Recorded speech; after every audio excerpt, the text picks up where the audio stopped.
Oh, buddy, and here again. Well, it's still at the beginning of the year, and people are still making predictions and everything for what's going to happen this year. And people are also looking back on what happened last year, and we're getting the results of some of the retailers' figures coming in the run up to Christmas. That's obviously their biggest time, the time that they really want to rake in the money. After all, that's when a lot of people are spending it buying presents. We have problems over here in the UK with weather, which has affected lots of stores, some more than others, and I should come to that. But one of the areas I wanted to talk about was the sales of music and music in general, and what we've got to look forward to, if anything, in 2011, 2011, whichever way you word it. A couple of stories, one about the actual sales of music and how the sales of music generally have gone down or went down in 2010. This is in the UK, but I think it's a worldwide phenomenon as well. Maybe you can tell me.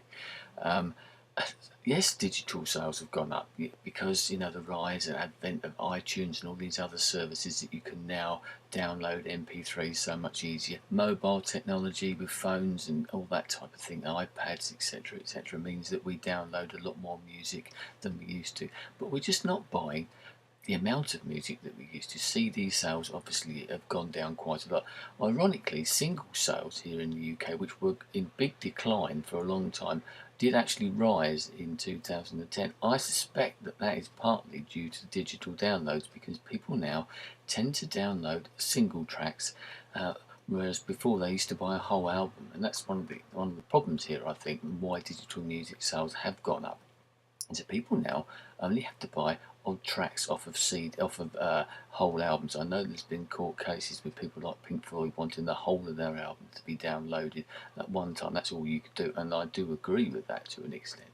But the rise of the single download has changed the way that we do things, and I do think the music industry is still living in the past in that respect as well. They haven't recognised that, and also what that means is that old tracks are now counted in the charts as well. So people are going back and buying things. You think about one of the biggest stories of last year was the Beatles being available on iTunes now.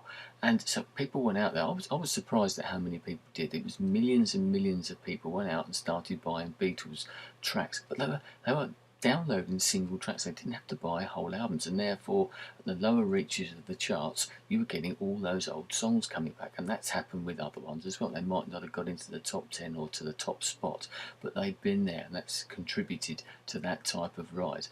The other story was about HMV, a store over here in the UK, that their sales have gone down. They don't just do music, they do some DVDs and games and that type of thing, books to an extent as well, all that type of technology.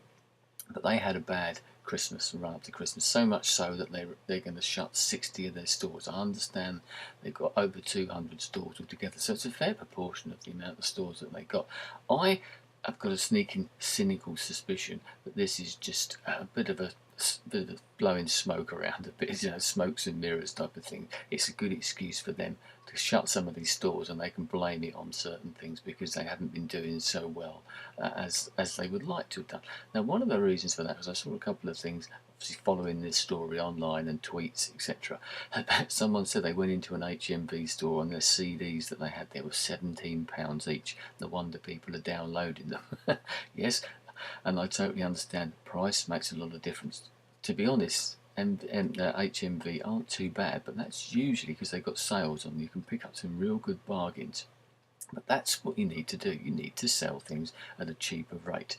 If you sell things cheaper, people will come and buy them, and that's a lesson that needs to be learnt, I think. Also, HMV were blaming downloads and illegal downloads. That's sort of the copying or pirating of music. I don't think that's quite as bad as it was. I'm not saying it doesn't happen at all. Of course, it still does. But a lot of those sites that were there have been shut down, and I'm quite happy with that. I've got no problem with that. I pay for my music. I can see why people, because of price, etc., might want to download things illegally, but generally you're not doing yourself any good. You open yourself out for viruses and all that type of thing. The quality usually isn't so good. Where I think the problem actually lies is actually copying of music. People who do buy music legally from whatever source then copy it and pass it on. That's something that obviously with the rise of computing, has really taken hold. I think, and we've all done that type of thing. I'm as guilty of that as anybody. You share things around, don't you? Yes, it might lead on to further sales in the future, but initially, those sales aren't there, are they? Because you're sharing it. I think there's a slight difference there, but I'm sure that's one of the reasons that sales of CDs, etc., or sales of music generally have gone down. Price is a big thing, as I said. The fact that we can go and now buy a few tracks of a CD or of an album, shall I say, for 60, 70 pence or whatever it is, rather than having to buy the whole album. But my own feeling about this is that I honestly believe that at the moment, one of the reasons that people aren't buying music is because the good music just isn't there at the moment. I don't know what you feel about this, but I just feel at the moment that we're in a bit of a doldrums.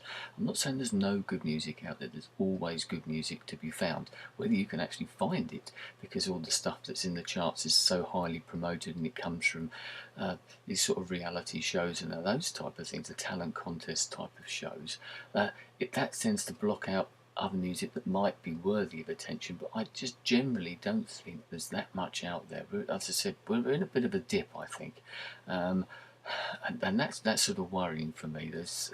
I've read a couple of bits and pieces about this recently, actually, as well. People predicting things for 2011, and like, you hear the names and you're thinking, I've seen some of these people on the TV, heard some of their music, and you think that they're not very, there's nothing special out there. When was the last time that you rushed out to buy an album or download an album? When were you getting excited about the release of a band's album? And generally, even if it was a band that's been around for a long time. Once again, one of the biggest stories over here in the UK last year, apart from the Beatles, an older band, was the sort of Robbie Williams joining back with Take That Again, and that generated loads of column inches and thousands or millions of sales of CDs and concert tickets as well. But this is a band that goes back, a boy band, but they go back to the 1990s and actually reformed themselves only a couple of years ago, and once again were one of the biggest sellers for that time.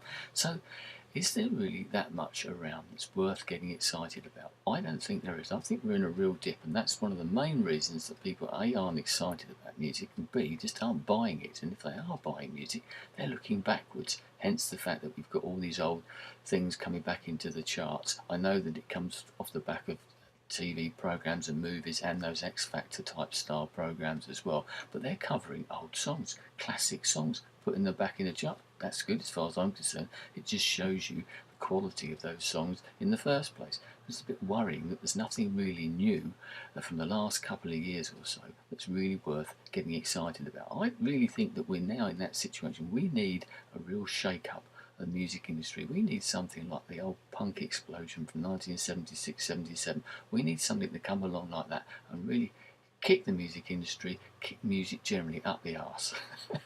Give it a push and say, look, this isn't good enough. We need to change. I don't know where that change is going to come from, and I'm not sure how it will happen now in this sort of digital and internet age. Maybe that'll help that, but maybe it won't in some ways, because everything's diluted and so everything's so much harder to find. So there you go. And my thoughts, a bit downcast and a bit cynical in some ways, but I honestly believe that. And the more I think about it, the more I feel that that's one of the reasons why the music industry just isn't doing that good at the moment. The main reason, the music just isn't there. Love to hear your opinions on this. Thanks for your time. I'll speak to you again soon. Goodbye.